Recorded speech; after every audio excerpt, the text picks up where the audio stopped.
All right, guys, what is going on? Honestly, I don't even know how to intro this anymore because it is the debut episode of Zaya and the Steelers on the Zaya and the Steelers channel. But if you guys know, if you guys have been watching, this is now episode 16 in all reality. But it is the first episode on the Zaya and the Steelers channel. We did get our own channel, but for now, we still do have to look at the Ascent Sports page one more time to review the last episode and absolutely smash the last one.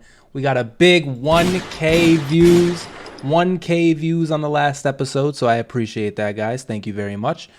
But yeah, we are on a new channel, so this is the debut episode of it. So what is up to all the new people, new subscribers? We also hit 100 subscribers on the Ascent Sports page last week, so boom, there it is. Another gunshot, another gunshot, another gunshot, another gunshot. There's the gunshot, another gunshot. Shout out to all you guys. We're still uploading on there. In fact, I did just upload a video on that page, so if you guys would like to go check that out, go for it. But yeah, I mean, once again, we are on a new page. Shout out to all you guys. I once again thank you guys. 1K views on this one, 100 subs. I hope we can have some similar success to that on this new page. But I've also, it's like we're starting back from square one here. We're back down to 8 subs, back down to the bottom. I've done this before. So on this week's episode, we are still on the Ascent Sports page because not only is this the debut episode, right? I'm here to double down on some takes because we did get some comments. We will check them out in a second. We did get some comments, and the first one is from Jamie, who's actually commented twice on the Ascent Sports page. And I always say this: if you do leave a comment, I appreciate it. And sometimes I'm gonna bring them up, so we're bringing it up. And I may have to zoom this in because it looks kind of small on the video screen. But I do. Let me zoom it in real quick. So Jamie says the size of contract Pittsburgh offered Cole Holcomb has to say something when there are a dozen inside linebackers unable to attain that level of money. Actually, hold on. Let me introduce the topics real quick. We are going to talk about a linebacker again, as you can see. We're going to talk about defenses as a whole due to another comment, a reply to this, if you can see. We're going to talk about that, and then we're going to talk about the upcoming season, and then we're going to do the Twitter takes once again. It's my bad. I kind of wanted to just introduce it, but I'm here to double down. I'm doubling down on some of these takes. But this is true. The size of the contract Pittsburgh did offer to Cole Holcomb, that does say something. There are a lot of inside linebackers unable to attain that level of money. Let's continue. Albeit outside linebacker versus inside linebacker, Bud Dupree could only attract $3 million off Atlanta, and Miles Jack is yet to be retained. Podcaster, me, I assume that's me, could dig into monies going to inside linebackers these days. Compare serviceable inside linebackers like a Layden Roberts for $2.3 million, when prices can hit in the area of $10+ million for higher ones. Cole Holcomb coming in around $6 million in 3 years lends me to believe Pittsburgh sees upside play that merits the upper money, and he would be okay. I think this continues. This continues on, but pretty much, Cole Holcomb has some upside. I did kind of sleep on Cole Holcomb. I do apologize for the Cole Holcomb slander. So maybe I was sleeping on Cole Holcomb. So I wanted to take a look at some of the linebacker contracts and take a look at where Cole Holcomb, he's right here. Take a look at kind of how he ranks. And try to solve this issue of why linebackers seem to get the short end of the stick when it comes to that second contract or that big deal, and why we the Steelers just can't really seem to hit on them. Now, to me, the overall point. I'll bring up some of Cole Holcomb's stats here.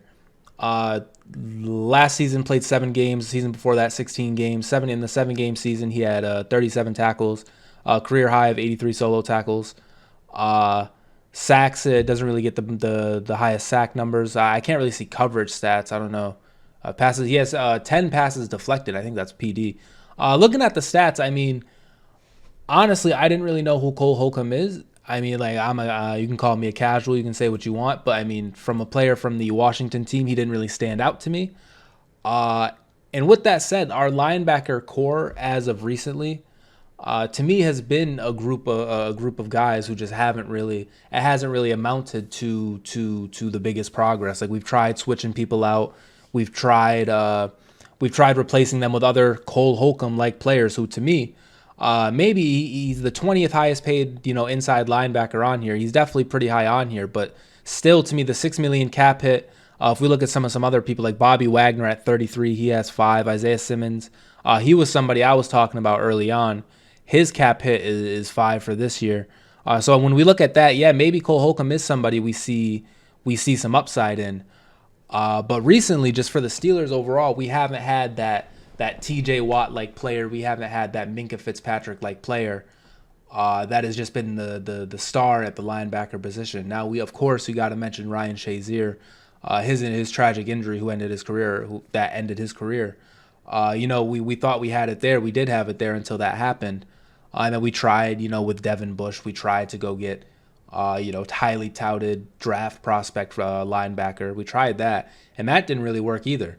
And so to me, Cole Holcomb is a John Bostic like signing. Now maybe at the time, I don't have it up right now necessarily. Maybe at the time, John Bostic signed for like way less money versus the 6 million, because it's the 6 million. Like I hate to bag watch here, but 6 million is a lot of money. But for professional sports and in these high numbers, like we're talking about 20 million up here, 6 million isn't like the craziest amount, but for the position and for a salary cap league, especially one as penalizing as the NFL, 6 million can have somewhat of a cap hit. But to me, I thought this was like a John Bostic like signing. Who else have we've had another line, but we've had a bunch of linebackers over the years with Robert Spillane even. That's how I felt about it. And if that's not true, if Cole Holcomb's like that, then we'll see. We will see. And I apologize for sleeping on Cole Holcomb. Okay, I do apologize for sleeping on Cole Holcomb.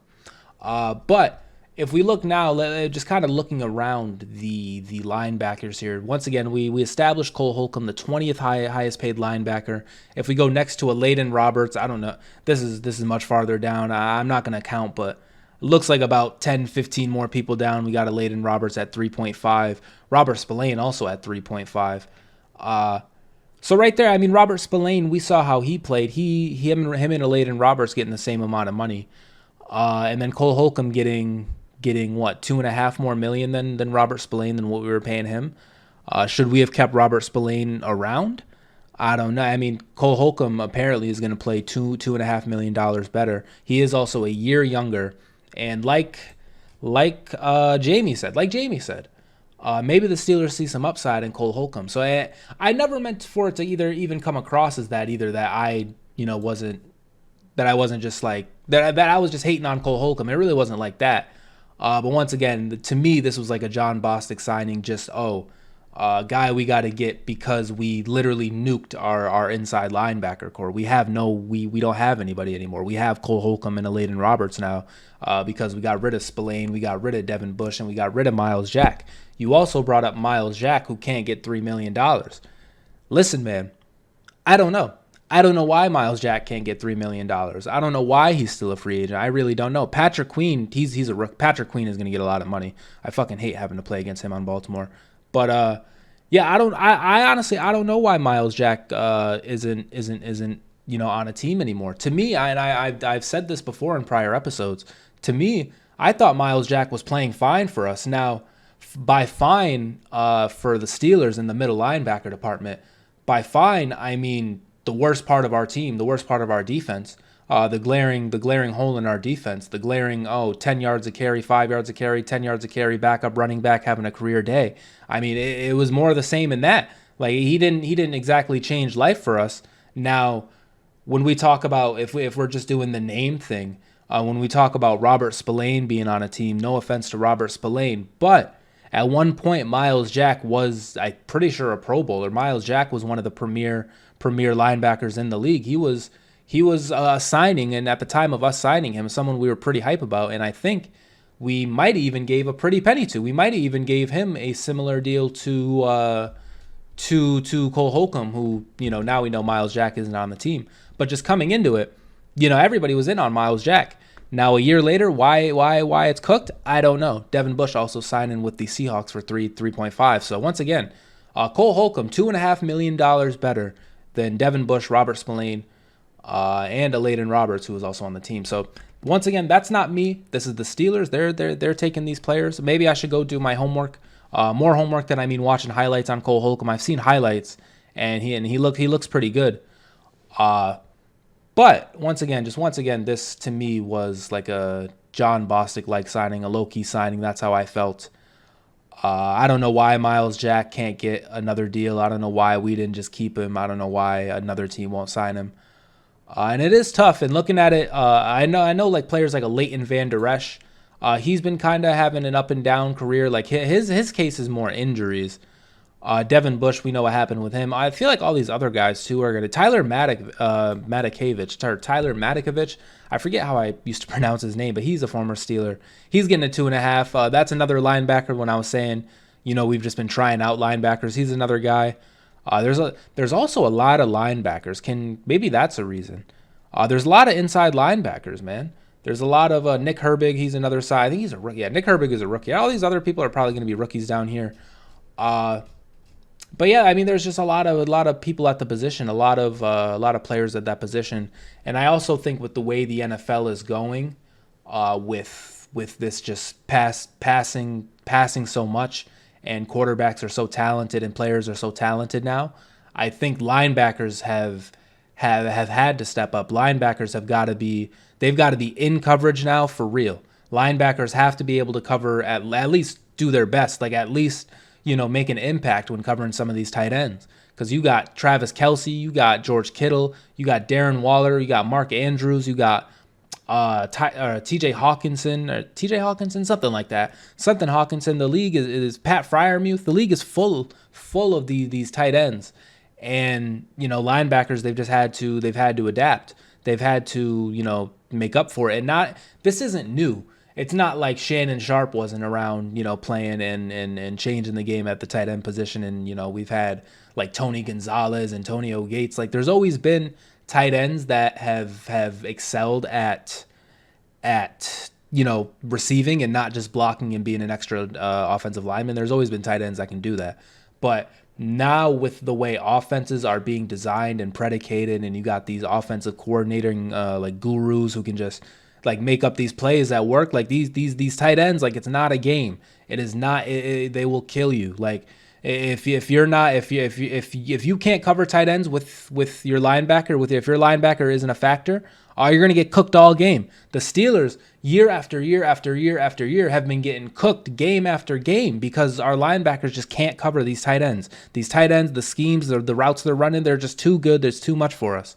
And so, with that said, the linebackers have definitely had to step up in the inside linebacker department, and in the outside linebacker department, depending on the scheme, like you got to be a pass rusher now. Like you got to be Micah Parsons, bro. Like literally, that's what teams expect from these players now. Like you got to be Micah Parsons. You got to pass. You got to pass rush. You got to be in coverage. You got to do everything. You got to do everything.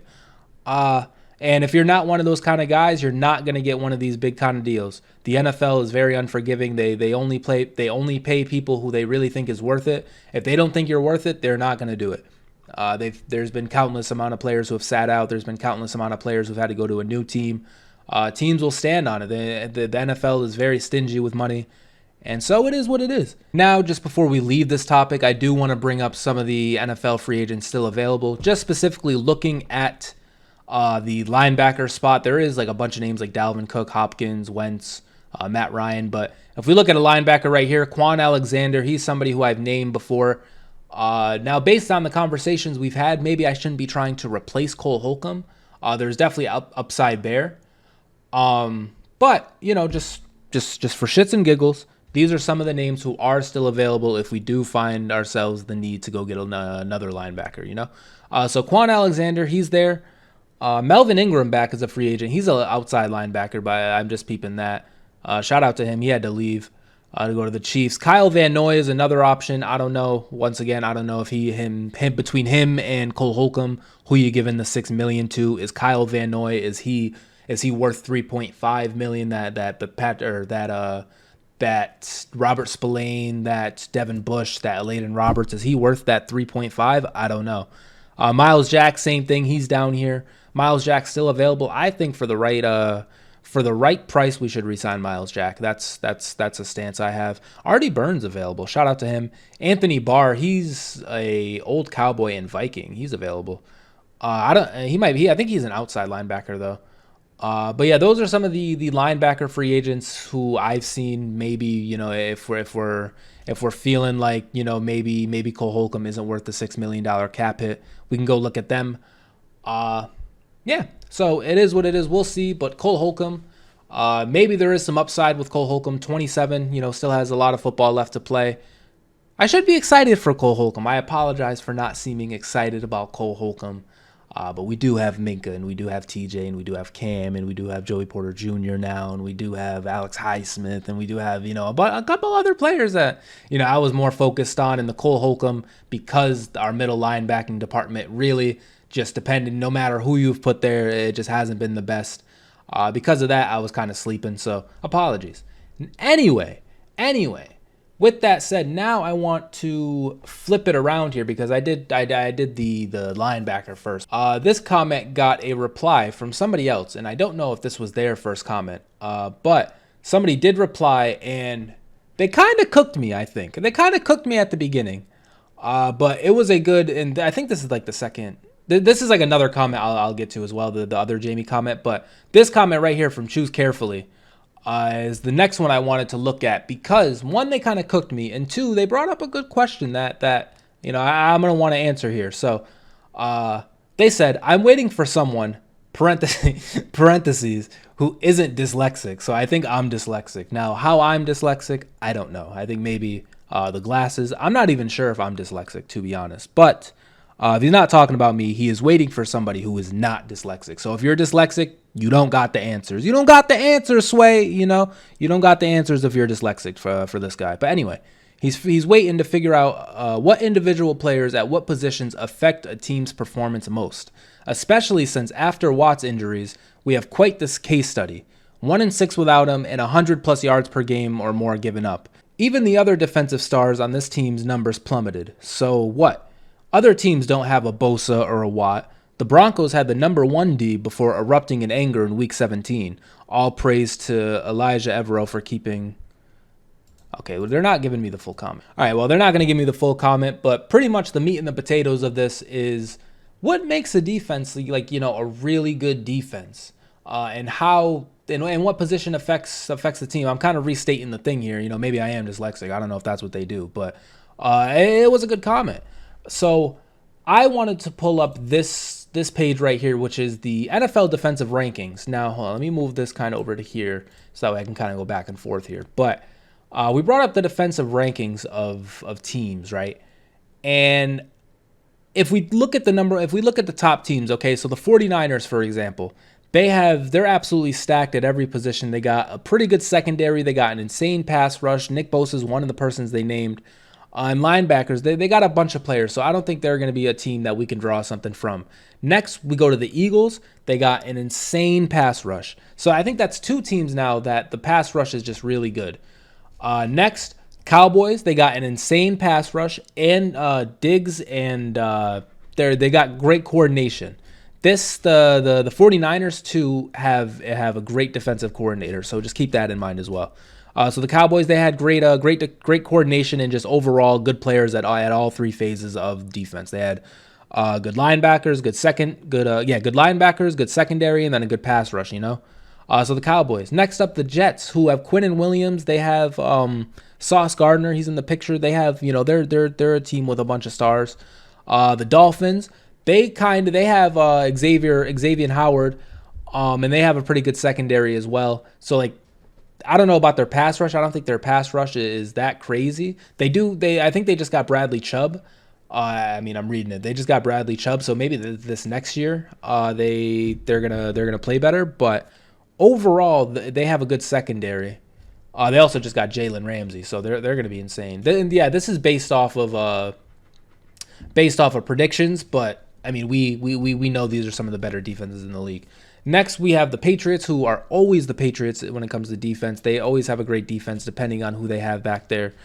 Next, the Steelers. We had a run with no not the best defense, but now we're one of the top defenses in the league. Washington, they got Chase Young. They just drafted Emmanuel Forbes. They got some people. We can just keep going. Baltimore, they always have a good defense. They have Patrick Queen now. They have Marlon Humphrey. They have like Kyle Hamilton. They have a bunch of other people. But okay, let me kind of draw back here. And in terms of the position, because that's what Choose Carefully asked. In terms of the position that like really takes you over the top, personally, I don't think there is a one set position. I don't think there is a like X player at this position gets you wins. Now, I think it really helps the most. I think it really helps the most having a dominant pass rusher, because with having a dominant pass rusher, he can kind of bail out the secondary and lapses in coverage and stuff like that. I think that can get you more plays than like having a super elite secondary player. Like I think having the more like if you want one player, I think having the pass rusher can help more. However, I think you can't only have the pass rusher, but you do need somebody that good. But I also think no matter what position it is, no matter if it's D line, no matter if it's corner, no matter if it's middle linebacker, outside linebacker, no matter what it is, if you have somebody who is a dog, if you have somebody who is flat out better than anybody on the other team, and it might not even, or it might be true, it might not be true, but they're so good that you can just say that and get away with it, that really fucking helps. So all the other pieces, they don't even necessarily have to be all that nice. But if you just have that one guy who people can look at and it's like, yo, we got TJ Watt on the team. We got Nick Bosa on the team. We got Darius Slay on the team.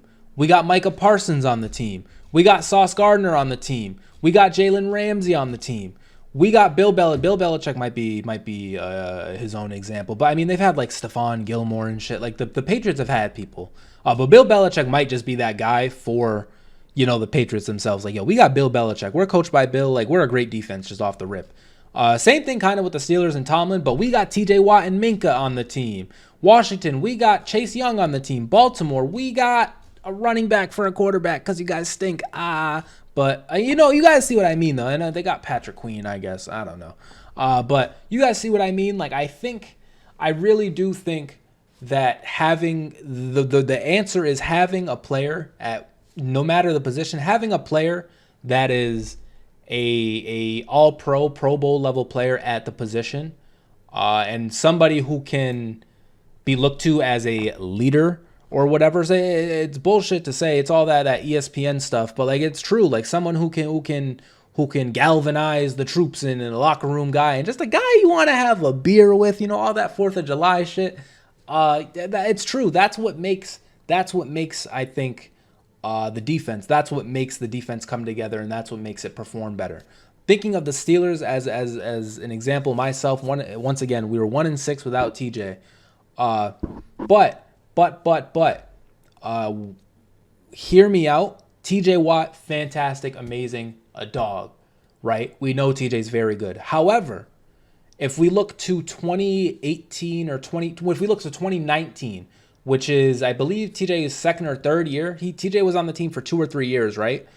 It wasn't until we traded for Minkah Fitzpatrick and Antonio Brown went crazy, Le'Veon Bell left, and Big Ben got hurt. But you ignore all that. But it wasn't until we got Minkah Fitzpatrick that our defense really became like the focal point again. Once again, we know the offense, and in the context with that, the offense kind of just died. So it is what it is, and we haven't recovered from that yet. But it wasn't until we got Minkah Fitzpatrick that, to me, the defense really was like the better part of the team. It wasn't until the defense, where we had games where our defense was like, holy smokes, like this is the steel curtain again. Granted, we before that, when we had TJ, we had our offense, which was so good that sometimes they would do their thing. And sometimes we would win field goal games from Boswell. But that's just the Steelers, man. The Steelers, we just always find a way. We find a will. We're actually, a real team with heart. We don't just lay down and die like, I don't know, like the Texans or something. Like, bad teams will never just die. So we're never just going to be trotting out there horrible. But once we got Minkah, and in his first game, he got a pick. Ever since then, We've been dogs. Throw Devin Bush out there. He's not going to play the best. It's kind of going to fall off, but we're still going to have a top defense. Throw whoever out. Throw Cole Holcomb out there. Give him $6 million. We got Minka back there. That to me has the cherry. That to me is the cherry on top. Get rid of Cameron Sutton and go bring in Patrick Peterson, who's 34, because we have Minka and we have TJ Watt, and we can do that. We can just afford to make these changes, even though we know Cameron Sutton has been solid for us. We can just gamble it. We can just afford to do that because we have TJ, because we have Minka. And if you're another team, let's say the 49ers, we can have X player here who's not necessarily the best because we have Nick Bosa on the team. And Nick Bosa scares the fuck out of the other team, That's what I think the real answer is. That's what I think the true answer to this question from Choose Carefully is. And it is cool to think about that it doesn't necessarily have to be a single position. There is no single position like on offense where if you have a quarterback, you're just the guy. There's not that on defense. I mentioned a little earlier too that I think a pass rusher probably has more of an effect at this point. In hindsight, I'm still thinking that. I still think if you had to get like one player, if you had to focus on one part more, I think if you just can get a dominant pass rush or a nice D-line presence that, can really cause pressure and force pressure, I think that's your best bet. I think you go that. But if you got a Sauce Gardner out there who's lock up, take the best receiver, take him out of the game, then hey, if you got Jalen Ramsey who, doesn't have the best highlight tape as of late, but who's been a dog his whole career, who's been a guy, we got Jalen Ramsey. It's lock up. Once again, I'm just kind of reiterating the ESPN headline point, but it's at some point that does come into a factor. That does come into play here. So yeah, I think I'm gonna call it at that one for this take, for this question. The answer, I think, once again, just if you can get a dog, you just need a dog. That's the answer. You need a dog. If you get a dog, everybody else will follow. I think DMX said that, something like that. Anyway, rest in peace. Anyway, now there's another comment that I wanted to respond to, because once again, I'm standing on my takes. I'm standing on what I said. So he's saying I'm not just giving it to Pickens over DJ. Same. Okay, so I'll read the comment out loud. He said, "You not just giving it to Pickens over DJ, same as I'm not just giving it to Allen Robinson. For a season he had in 15, yeah, people think Allen Robinson because he had an excellent 2015. ... Presto, great 23. Fucking 8 years, people." He said effing, but I'm saying it. Fucking. One day, I'm gonna get monetized, and I'm gonna have to not say words like that. But for right now, we're chilling. Once again, new channel. So yeah, we're chilling. Allen Robinson, listen, I'm not gonna lay here and die on the Allen Robinson hill. You got me. And if you guys don't know what he's talking about, in the last podcast episode, I talked about a graphic. I'll pull it up here. I talked about a graphic right here where it had the top AFC receiving cores, and I brought up Allen Robinson as somebody who we got as a weapon. Now, once again, I'm not going to die on this Allen Robinson hill. Allen Robinson hasn't had the most successful years as of late. But I didn't even mean to say Allen Robinson and like us having weapons and really name him, He's just somebody who we do have, who is lower on the depth chart, I think, who is lower on just the names you would say of people that we have. But he is a name. And I was just saying, that's like our fifth man. And it's Allen Robinson, who we're going to cook. Allen Robinson, I got you, bro, because Jamie tried to get a lie off about you. He tried to lie about your whole career, and I couldn't take it. So we pulled up Allen Robinson's stats. The 2015 season, that was a while ago. And in 2015, he had 1,400 yards, okay? But in 2020, just 3 years ago, he had 1,200 yards. In 2019, he had 1,100 yards. 2021 and 2022, you got me. Haven't been the greatest of campaigns for Allen Robinson. However, I thought in 2022, he started out playing all right. He played 10 games. He started out playing all right. The Rams, they all got hurt, and Matthew Stafford kind of fell off. But got hurt, by the way, not fell off, but you know what I mean. That kind of happened. But, it's not like we signed some random dude off the street. Like, this guy, he's played in the NFL for a bit. He did have the 2015 season, which was great. The 2019 season, pretty good. And 2020 season, pretty good. Solid touchdown numbers, 7 touchdowns, 6 touchdowns, 14 in 2015. I'm not saying this guy is going to be freaking, Antonio Brown for us, but I thought it was a pretty good signing. And, he can do something for us. He can contribute. That's really it. And I don't think we signed him for anything crazy. We did trade for him.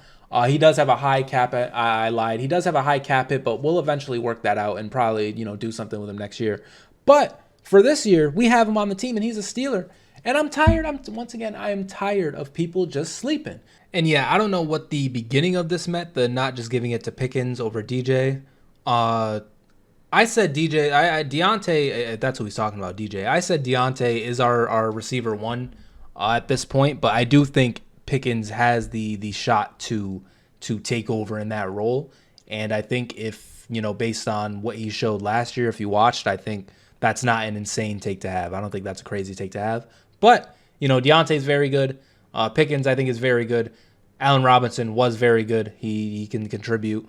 Pat Freiermuth is very good. Everybody's very good, which is why, in conclusion, going all the way back, we do have a top 5 receiving core. We do have a top 5 receiving core because we're debating on Allen Robinson, and Allen Robinson has been okay. Is he still okay? I don't know, but we'll see. And we just added him. It is what it is. But yeah, now what I want to talk about is our season, our upcoming season, and I have keys to success in the Super Bowl. The Super Bowl, graphic there, but really, if we can't get a playoff, if we can't win the Super Bowl, the goal is a playoff win. And I've gone through our schedule and I've given the prediction, but I do kind of want to talk more in depth about the teams we're going to be facing this year. Just kind of in now July. This is July 4th weekend. Happy July, everybody. But now this is in July. So just kind of an early preview. So starting out, we got the 49ers, who they had a great run of it last year. They're still a pretty good team with now maybe Brock Purdy at the helm. It is Brock Purdy, but they got the Trey Lance, and then maybe Sam Darnold is going to play. They got quite the quarterback situation over there. And in that game, if I expect that game to be probably pretty low scoring, if we can control Deebo Samuel and Kittle doesn't go crazy. And that'll be Cole Holcomb. Welcome to the Steelers. Cole Holcomb and Eladen Roberts, stop George Kittle when he decides to get open. He's not the most receiving tight end, but still George Kittle, pretty tough test early on. So I imagine this game is going to be relatively low scoring. I think if our defense comes to play and we're still like that with our new additions and some of our after our losses that we've had on defense and our new additions step up, low scoring, and maybe could come out with a win with the week 1 power, because we've been kind of week 1 demons. But if we don't come out like that, I expect this to be a loss. I'm willing to give that to 49ers. I'm willing to give that to them. Next, though, this Cleveland Browns game, we got to win this. We have to win this. Not only because it's the Browns and it is Monday Night Football, but I'm going to be there. And so since I'm going to be there, we absolutely have to win this game. Just no ifs, ands, or buts about it. I think now, obviously Deshaun Watson is going to be coming back year 2. His first year was not very good. They still got Nick Chubb. They still got Myles Garrett. They're still trying to do their thing. Amari Cooper is another addition that they made. So our defense is going to have to be on their A game, especially if Deshaun Watson is back. But nonetheless, I definitely think still a winnable game. I think if our offense has made any kind of improvement, any kind of progression, which I think should be easy based on what we were showing week 2 at this point last season, or the previous season, I think it should be pretty easy to show improvement. So provided we're doing that and the defense can hold on, this is another winnable game in my opinion. This is way easier to win than the 49ers to me. Besides it being a divisional game. To me, this is a way easier game than the 49ers. So I think, definitely a winnable game for us. Next up, we got the Vegas Raiders, Jimmy G at the helm. Really, Jimmy G is, a good quarterback. He's all right. But I don't think we should lose this game. We have back-to-back primetime games too, by the way. We got Monday Night Football, Sunday Night Football, big Steelers. So yeah, I don't expect to lose this game. We could. Hunter Renfro's pretty good. They got Devontae Adams, who's going to be a problem for us, Joey Porter Jr. Corey Trice, Patrick Peterson, some of our new players, they're going to get a test there. It could be, and Hunter Renfrow, him in the slot, that's going to be a real issue for us. That's going to be tough. And if I think they have Austin Hooper at tight end. I forget who their tight end is, but whoever that is, like if our linebackers aren't like that this year, then the Raiders probably they're gonna have a good time with that. They also got on defense Max Crosby. They probably got some other players too, but I know they got Max Crosby who's pretty good. But once again, objectively, with all that said, objectively, winnable game easily a winnable game, easily 2-1 to this point. Easily might sound crazy, but I don't mean that in like these are the worst teams in the league and we should beat them. I mean that as in we have a real chance to beat them. We really could beat them. It's not like we're going to be fighting on expert difficulty to beat these guys. These aren't the top echelon teams either. Honestly, we're pretty much in the same boat as the Browns and the Raiders. We're kind of the same level of team, probably same level of expectations minus the history of the teams. But just in terms of win and loss totals, we're probably around there. And so I think these are winnable games for us. They could be winnable games for them, but we're the Steelers and we're not a winnable game for anybody. So we're 2-1 to this point, I think. Houston Texans 3-1. CJ Stroud, I hope he's good. I wish the best for him, but come on, man, it's the Texans. If we don't win this game, then we're not ready. Although I shouldn't say, we're going to win this game like easily and all that, because we could very easily lose to the Texans. What I'm saying is expectations wise, progression wise, we should be beating the Texans to this point. This should be a W for us. So could be 3-1 to this point. The Ravens, every year it's like, oh, the Ravens are going to beat us and then they don't. Every year we're going to beat the Ravens. Sometimes we don't. Sometimes they get us, but I don't fucking know, man. Honestly, I always do 1-1. Is that fair to do 1-1? And that's me giving the Ravens fans a lot of slack. That's me being very nice. I shouldn't be very nice and say we're gonna win because we won the last couple of them. I should just give us 2-0 on you. But I'm being nice, 1-1. And this one's the home one, so I'm giving this 1-1. Lamar should be healthy. It's 5 games into the year. We'll see. Lamar should be healthy. We should get to play them. They're going to be running the ball. They do have now. They have Odell. They have Zay Flowers, I believe, or it's either Zay Flowers or another rookie receiver. They have him, and they still have Rashad Bateman. They still got Mark Andrews. Maybe they developed this whole passing thing. We know their defense is Ravens defense. We know it is what it is. So that it's going to be a tough game. But once again we've beaten them a bunch of times in a row. We've gotten the better of them, whether it's Lamar's not playing or this, that, and the third.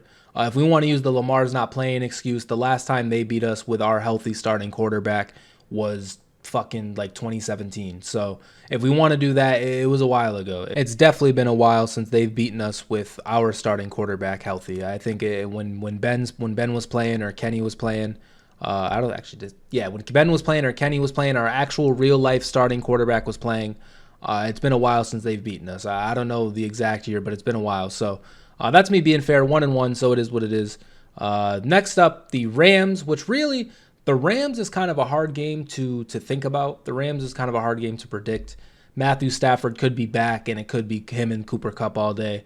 And Joey Porter Jr., Patrick Peterson, Corey Trice, even anybody we got. Minka, I'm not saying Cooper better. Like, I'm not saying Cooper Kupp is just this unstoppable force. But if Matthew Stafford and Cooper Kupp are cooking to this point, we've seen how that can go. We've seen how lethal it can be. And if that's the case, then, it is what it is. Hopefully we can put up the points. And if they're not dealing, winnable game for us. Jacksonville, this is a team on the rise. This is a team with Trevor Lawrence. This is a team with Christian Kirk. And newly signed coming back Calvin Ridley. Their running game is pretty good. Still a winnable game, though, to me. Still a winnable game, objectively. A winnable game. Now, does that mean we are going to win it? We'll see.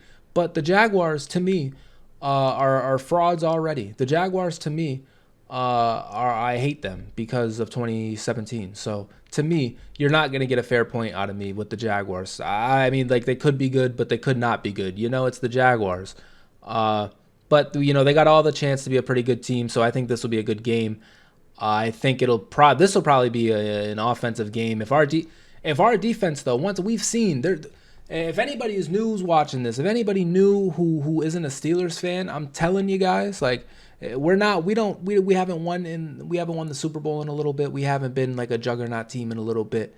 But every now and then when the Steelers lock in and like we're playing defense, like the Steelers play defense, I'm telling you, we're like the greatest team in the world. And so Jacksonville, if you want me to sit here and say Jacksonville can beat us, sure, they could beat us. But we could also fucking go Super Saiyan 18 on them. And and then what? And then what? What if Minka gets 3 interceptions? Then what? What if TJ Watt gets, all these sacks? This is real shit that be happening during Steelers games. It gets down to a close game. It's like, oh my God, what are the Steelers gonna do? And then literally all of a sudden TJ Watt gets a strip sack. Or gets a sack and it's like a strip fumble and we get the fumble and it's like, oh shit, thank God we got TJ Watt and boom, and now we win the game because we have TJ Watt. So that could very easily happen, and that happens to us all the time. Literally, probably 60% of our wins have been one-score games where something like that has happened. Like I'm telling you, that happens. So, winnable game. All that to say, winnable game. Like this isn't like the Patriots with Brady and shit. Like this isn't a hindrance to us. We could win this. Next up, the Titans. We should win that. And why the hell is this on primetime football Thursday night? Who knows, right? I couldn't tell you that, but it is on primetime football. Ryan Tannehill versus Kenny Pickett. I mean, Jesus, Thursday night. I'm happy. I guess I'm happy we get the promotion, but going against the Titans on Thursday night football is sick. I'm telling you right now, in July 2nd, July 2nd, 2023, that November 2nd, 2023, that football game, not going to be a good one, but a winnable game nonetheless for the Steelers. Green Bay Packers, I think a winnable game. By the way, the Titans, I mean, to talk about them, they still got Derrick Henry. But other than that, they got Ryan Tannehill. They also got Malik Willis, who they drafted 2 years ago at this point. Or they drafted him last year, and then this year they drafted Will Levis. So now they got 3 quarterbacks. I don't know what the hell's going on. They got 3 quarterbacks, and I don't think any of them can save them at this point. I think they might have to blow it up. We'll see. But I mean, Derrick Henry could run all over us. We could lose that. But by this point, this is like halfway. We're like 2, 4, 6, 7. We're 7 games into the season. We are who we are at this point. So if we've been showing improvement on offense like I'm expecting, and our defense is playing pretty good, then by this point, this Tennessee Titans team, they're probably gonna be in the 3 to 4 win point at this point to the Titans. That's what I'm going to say. They're going to be in the 3 to 4 win point at this point. I think we should get them. We should be able to get the Titans at this point in the season. 7 games into it, I think we should be able to get them. If everything goes, I don't know who the Titans play, but I mean, I don't think they're this crazy team. 3 and 4 seems good, or whatever it would be. 3 wins seems good. So we can beat them. Green Bay Packers. Jordan Love, he's coming into it. He's doing his thing. His first year starting post Aaron Rodgers. They don't got Devontae anymore, but they do have Christian Watson. They got Romeo Doubs. They got, I think they still got Tunyon. They still got Aaron Jones. I forget if they have A.J. Dillon still, but I mean, they have somewhat of an attack. Matt LaFleur, he's also now going to be his first coaching role without Aaron Rodgers. So we'll see if he's 11 wins all the time and shit like he was doing before. We'll see about this game. I don't want to, just give it to Green Bay. I don't want to sleep on the Steelers for Green Bay's sake. But we'll see. I was watching this video on the Ascent Sports channel. Once again, if you want to peep that, it'll be somewhere. It's on the Ascent Sports channel. But I was watching this video and they were talking about quarterbacks, and they were showing me Jordan Love highlights. And I don't know, man. He looked like he was throwing some dots. It looked like he was playing pretty well. And I don't think Green Bay is as dead as it seems, but I mean, of course, no Aaron Rodgers anymore. Now no Devontae Adams. They're definitely worse. So we could win this game, but I'm not dressing it up like the Titans. I'm not dressing it up like the Texans one. I think Green Bay could be kind of spooky. So we'll see. Cleveland, once again, you guys stink. And the fact that we lost to you in that playoff game and you talked all that smack, I get it. It's your turn, but you guys, you did too much about it. And so until you guys decide to rain terror on us again, until it's a real threat, you guys stink. So we should win that game. Once again, maybe Deshaun Watson will be good. Maybe they'll be good. Like, I don't know. I've never seen it. Next, the Bengals. The Bengals are the Bengals. They have this three-headed monster now. With Cooper. What's his name? Jamar Chase, T. Higgins, and Tyler Boyd. And I think it's getting a lot of hype. They're getting a lot of praise and attention from the media, which to me is well deserved for them. Go them. But it is a lot of expectations. Joe Burrow now getting to his second AFC championship, of course losing it, but getting to a second AFC championship, absolutely dropping off Josh Allen and the Bills for his career. Like that was a big win. So he's getting a lot of attention. Joe Mixon even is having great seasons. Like the Bengals, they've been playing well. I hope to get at least one. That's it. I hope to get at least one. I'm being fair. I'm being objective about it. I think the Bengals, they've been doing their thing. The only thing that I think can murk them is maybe injury and just kind of like, missed opportunity. Like you don't just get to be good all the time in the NFL. Like you when you're good, you gotta win. Like when you're good and it's like, oh, next year we'll get them, but it doesn't happen. Look at the Bills. The Bills, they lost that coin toss to Kansas City, and then the following season everybody was like, yeah, like they'll win. Even I was on that train, and then they ended up losing to the Bengals again, or they ended up losing to like Joe Burrow, and so it's not always guaranteed. When you're good and you got a chance, like you got it is what you got to win in your moment. And so I think maybe that could happen to Cincinnati. Maybe, they overstayed their welcome as the premier team. You got the Jets are improved now, that they'll be up there. So we'll see with Cincinnati. But overall, from us, I hope to get at least one. We should get at least one. And so that is what it is. The Cardinals, Colt McCoy is apparently starting for them. I'll tell you what, I do not think he will be starting for them up to this point in the year. So whoever it is, I don't know. But I hope to win this game. They don't really have much going on. They have a bunch of draft picks, though, so that's what they got going on for next season, to fall like 2 seasons from now. So we'll look for them then, but we should be able to handle the Cardinals at this point. Next, another primetime game against the New England Patriots, and this one must win. This one must win. Real quick, too, I want to branch off on a different topic. Not even a different topic, just like a side note about the Patriots. I see that 2018, I believe it was, the year when Joe Hayden got the interception at the end of the game. I see that 2018 win propped up so much, man. And I think there's something wrong with me or something about this, because I'm like not that hype about it. It doesn't like, it's not like one of these huge moments for me. Sure, it was great to finally beat New England, but the fact that season we didn't even make the playoffs, I don't think, it completely killed it. And going back to the moments thing I was talking about back in the 2017 season when, Jesse James had the fumble at the goal line, he fumbled, and we ended up losing to New England. Like that was the moment. That was the time when we were supposed to beat New England. So beating them the following season, I didn't really care. It didn't really matter to me. It mattered at the moment because we needed the win to try to make the playoffs. But in terms of the rivalry, in terms of like New England always beating us and then we finally get them, like we missed it. We missed our moment. And with that said, this is late in the season. This is a primetime game. We lost to them last year. Mac Jones isn't that good.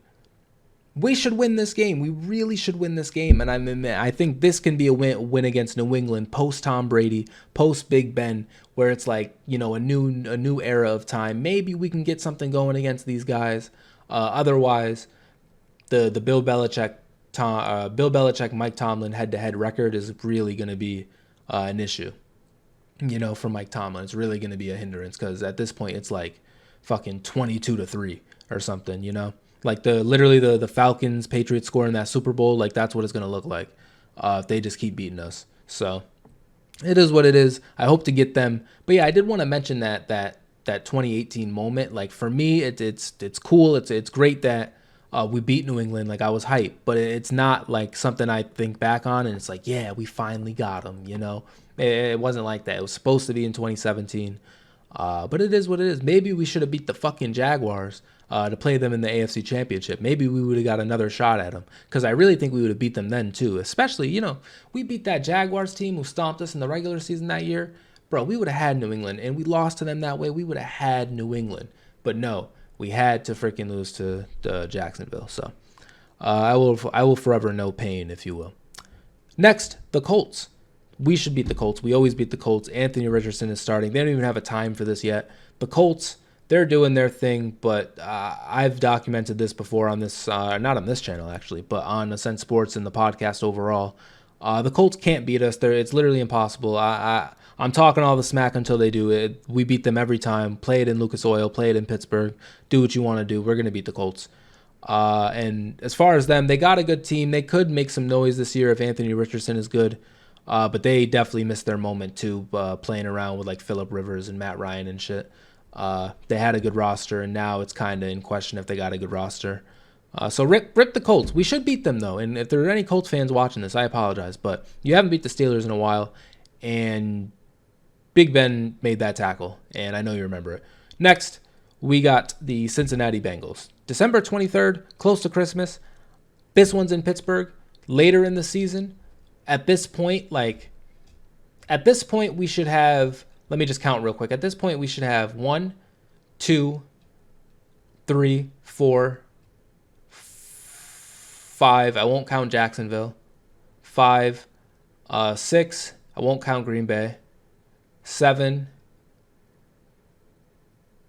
8, 9, 10. We should have 10 wins up to this. Like, we could have 10 wins up to this point if we take care of business in this upper echelon.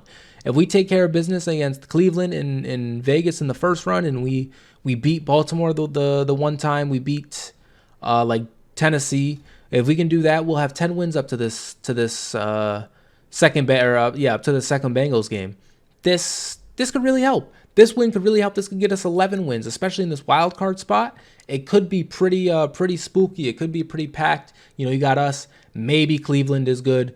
New England, because you got New England, Miami, Buffalo. They could all be something. And then you got the AFC South, which, I mean, one team has to win that division, but Jacksonville could win the division, and then Tennessee, maybe they sneak in some wins here. The Colts maybe sneak in some wins. So all that to say, the wild card spot could be pretty packed. And so having 10 wins up to this point is cool, but we might need more. And so if we can get this one against Cincinnati, that would be huge. Seattle, same thing. New Year's Eve, same thing. I think maybe they get something going on the ground. But this is, once again, a winnable game. Like, I've said it before, our schedule this year isn't that hard. We got Baltimore again. Maybe they win that to close the season, but I think we're pretty good last game of the year as well. We typically win this. I feel like we always play Baltimore, too, at the last game of the year or around then. But it is what it is. I think we can win that, too. But overall, if the Steelers improve at all, that is the point. If the Steelers improve at all, we have a good year and we probably make the playoffs. That's my overall point. With this schedule, if we do something, if we go forward at all, if our overall goes from, like, let's say an 80 last year to an 82, with an 82 we could sneak in. That's it. With an 82 we can sneak in because this isn't the hardest schedule. But if we stink, if Kenny Pickett stinks, if our line stinks, we can't block anybody, if our defense stinks, then we're going out sad. But I mean, it happens every year. We get picked to, like, have this fall off. We get picked to not make the playoffs, and then what do? We win a bunch of games, and sometimes we make the playoffs. And recently, it's been one and done. But we've exceeded expectations every time, and so I think we have a chance. I think we have a real chance.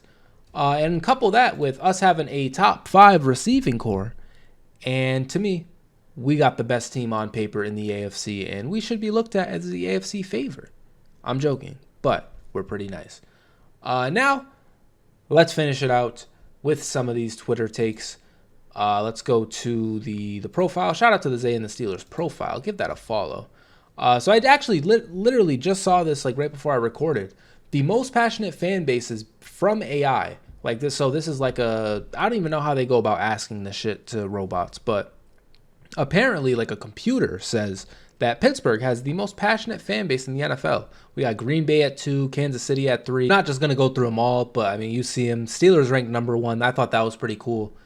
You see it all the time on the TV broadcast, like whatever away stadium we go to, like we're in that bitch. Like if we go overseas, we got mad overseas fans. Like we got like fans in England and Mexico and shit. Like we got mad fans everywhere. So this makes sense. Shout out to the Steelers. Next up, Matthew Lucio. Shout out to this guy. Another tweet out of him. It has been 12,244 days since the Browns finished with a better record than the Steelers. So yeah, I just wanted to throw that out there, by the way. Next, build the perfect wide receiver room for $10. I saw this and I thought this was pretty cool. I'm gonna take Justin Jefferson for $5 of the 10, half the money, but I think he's shown to be, like that. I think he's definitely the top receiver in the league right now. Maybe Devontae Adams still, but to me, definitely the top dog right now. So I'm going to take him at 5.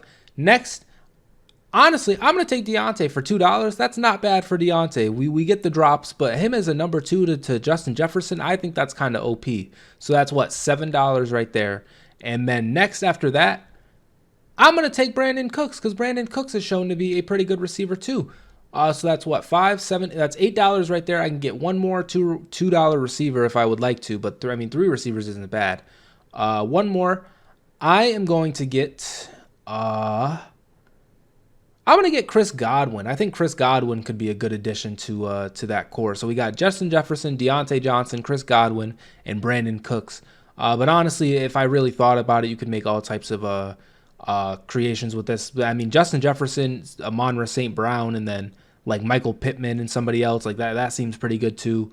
But I mean, you could get Justin Jefferson and Tyreek Hill and call yourself a day. But I mean, that is what it is. Next, we got Ahkello Witherspoon is signing to the Rams. So we play the Rams in week 6, I believe. Week 6, where's the tab? We play the Rams in week something. We play the Rams this year. Yeah, I think it's like week 6. We play them.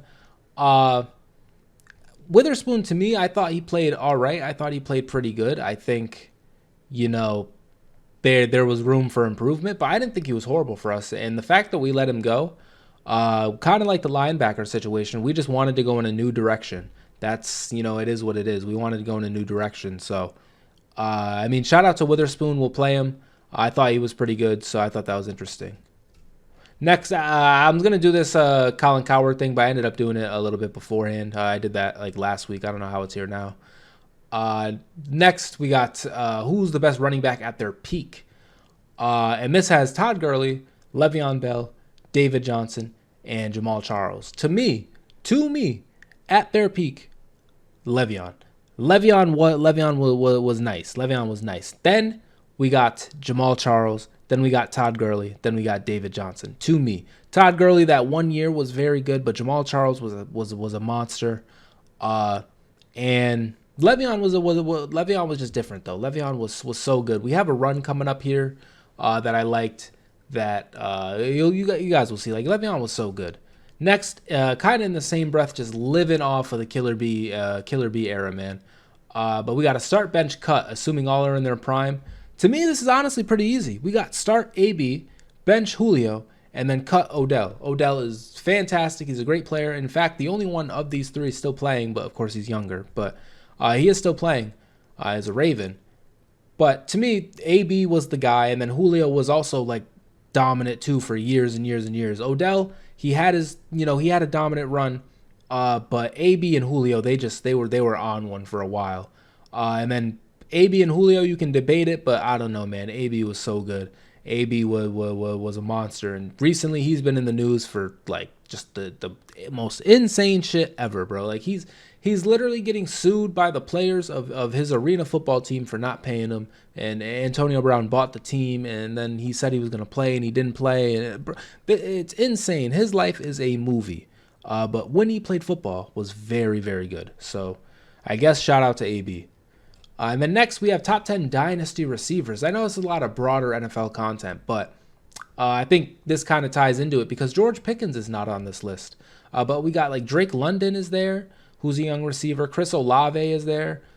And Garrett Wilson is also there, who won Rookie of the Year. To me, this is purely off of our offense and our quarterback play.